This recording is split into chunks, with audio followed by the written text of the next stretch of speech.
Hey, I'm back. This is Chandler from Melda Production, and today I want to continue with the MSoundfactory vibraphone synthesis theme. So last time I showed you how to do like a basic vibraphone. Today I want to actually expand that and show you how you can do some other more creative things. So I have this here. I think I'm not even using the xylophone sound. What am I using? I think marimba or something, but you can use basically anything. You go back to the xylophone. That's what we had before.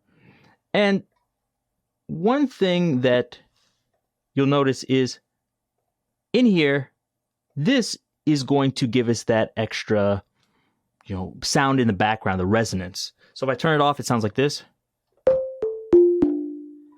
Turn it on.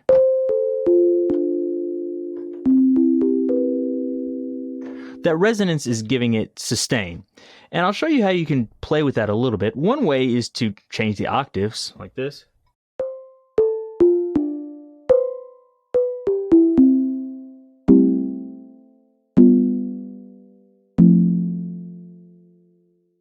You can hear it there, but it's not really stimulating it as much as it should be. I think it's mostly because this sound is more of like a sine wave.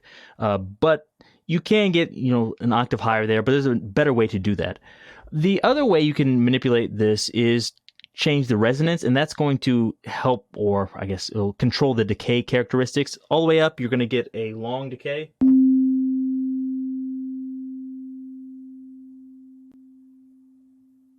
If you turn it down like this, you'll get a very short decay.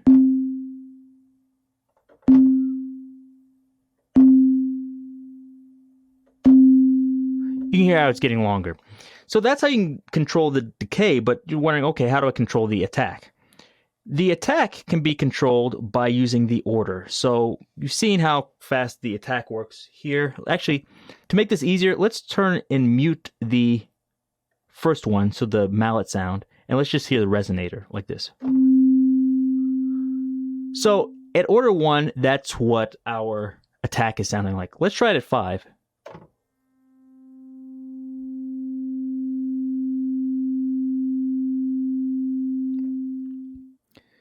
So as you can hear, the attack comes in much slower when you turn up the order.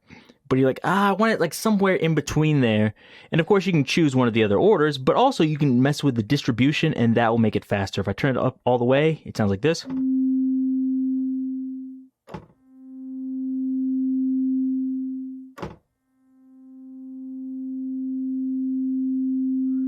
You can see that really controls it there. I'm going to set it at 2. The reason I'm going to set it here is because when I have it here, the attack is slow enough that it doesn't really get in the way of the transient of the original mallet sound. It sounds really good, so it sounds just kind of like a nice hovering background angels like this.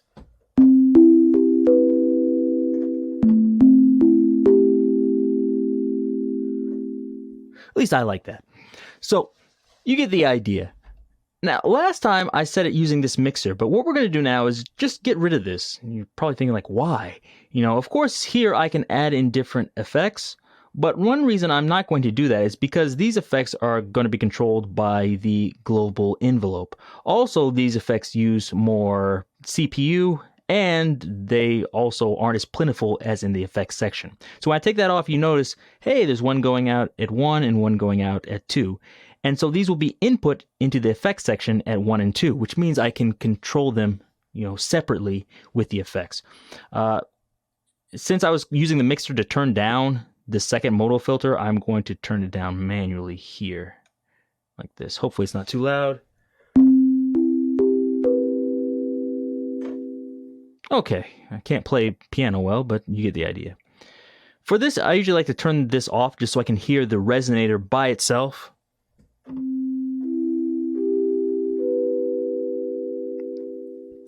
Now from here, in input 2, we can put all sorts of interesting things on here. One of the ones I really like is the chorus. So I can go into here and add a chorus on here like this. Let's try suitcase.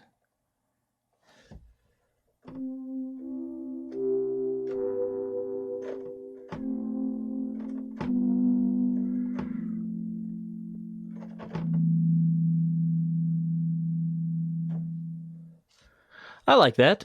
Another one, I could use some type of delay. So if I wanted to do some type of sync, let's try, I don't know, I don't need 4. Let's try quarter note sync. Let's try a ping pong, moving back and forth. Actually, turn this up like this. So now I have a ping pong going back and forth. That can be a cool effect. Or I can even use some of my own presets that I've made before. I've used delay. I need to use delay MB. So let's see, where is my delay MB? Here. So I can use like the Alan Holdsworth presets I made in previous video.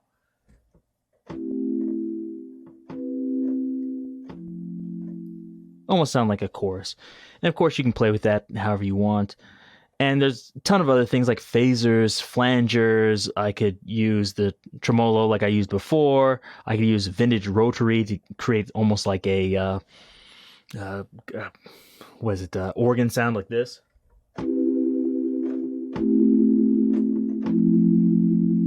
If that's what you like.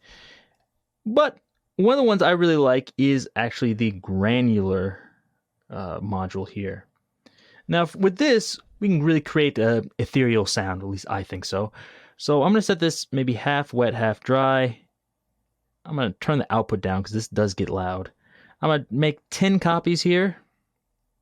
I'm going to set the pitch up an octave, like that. And let's add a little bit of pitch randomness, 0.08 or so. Make the pan random, turn the copy delay randomness down a bit to the max copies up like this.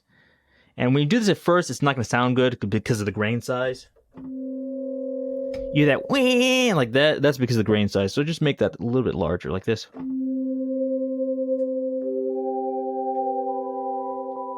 I can turn the pitch randomness down just a little bit. Actually, I'll turn it all the way off for a second.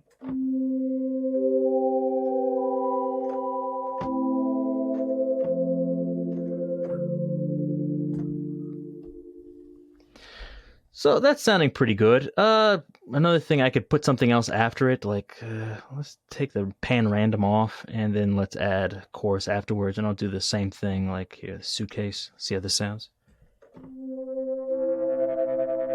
Ooh, turn that saturation down.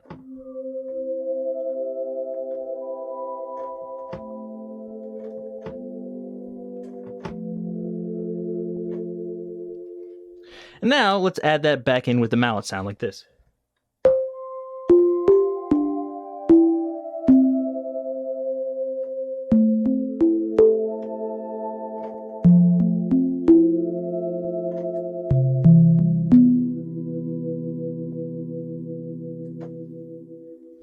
So you get just kind of like a heavenly aura behind your playing.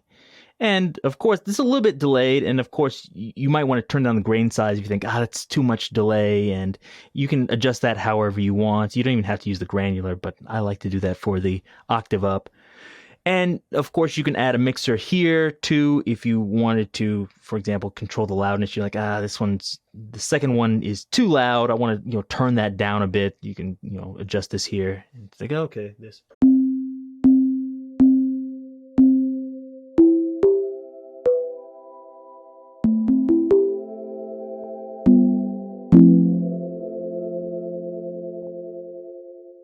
So now, instead of using your, let's say, pad or a synthetic pad, you can use this, and sometimes this can sound, better, at least in my opinion. So that's something else you can do, and hopefully this will give you some ideas, especially if you start messing with, let's say, filters, like modulated filters and things. You can get all sorts of like wacky and interesting things coming out of here. So hopefully this gave you some ideas. If it did, give me a thumbs up. Leave me any comments down below, and check out all the other plugins at meldaproduction.com. Till next time, see you.